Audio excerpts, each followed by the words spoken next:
In software projects, I would say the most common causes or sources of technical debt are, when it's done right, it's about making trade-offs. So I would say it's trade-offs between speed and quality. Usually, I would say the number one accumulator of tech debt is the pressure to move faster.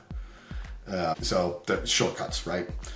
The number two is probably evolving product requirements. Sometimes, and this kind of goes with moving faster, but sometimes the requirements of the product, the customer requirements, the business requirements, we build and design a complex system to solve a given need in a given domain. We understand the problem, and then the foundation we built, we change the problem.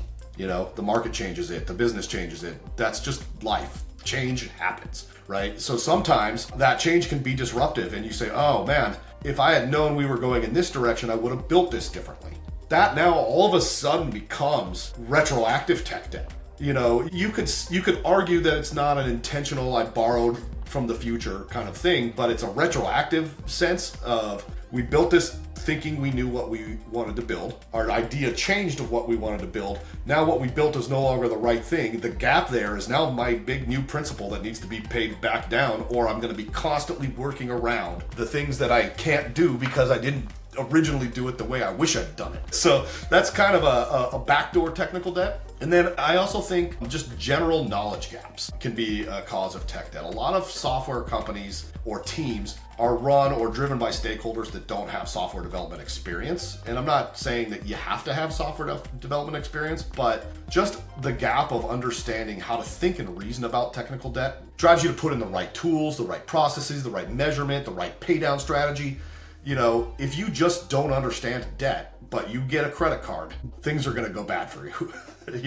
And that's kind of how I think about software. If you're managing a team and not thinking about this and just thinking about how fast can we get to market, or how fast can we respond to our customers, or how cheap can we push as many low skilled people as fast as we can to do this, just those gaps in knowledge of thinking about what do we think we know now, what do we know we don't know, what do we think we might know, how can we design a system that's going to give us the most agility and flexibility for the future without over engineering it today and still meeting our deadlines. Just the knowledge of how to navigate those waters is key. And I think without being really concerted about understanding those sources of tech debt, you're just not gonna, it's just gonna accumulate up until it's overbearing. See, just to break it down, like if I were just to kind of enumerate some concrete examples of common causes of technical debt, I would say number one is rushing to meet a deadline or a market window without fully designing the system and the solution and the approach. Changing requirements or unclear requirements that kind of force you into ad hoc fixes. Those kind of go with deadlines too,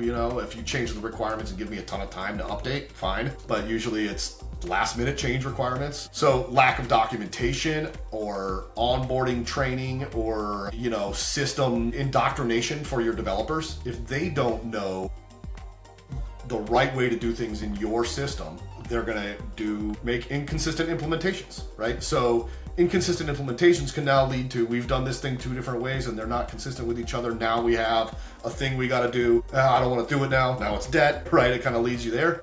I would say, akin to rushing to meet deadlines, one of the causes that I see of technical debt is overly optimistic estimates that push the teams into cutting corners. Developers are optimists and they want to make the boss happy. When the boss says, how long is it going to take to do this? They want to give them the best answer to make the boss happy and not upset. If they say this is going to take a year to change the color of the header, the boss is going to get pissed at me.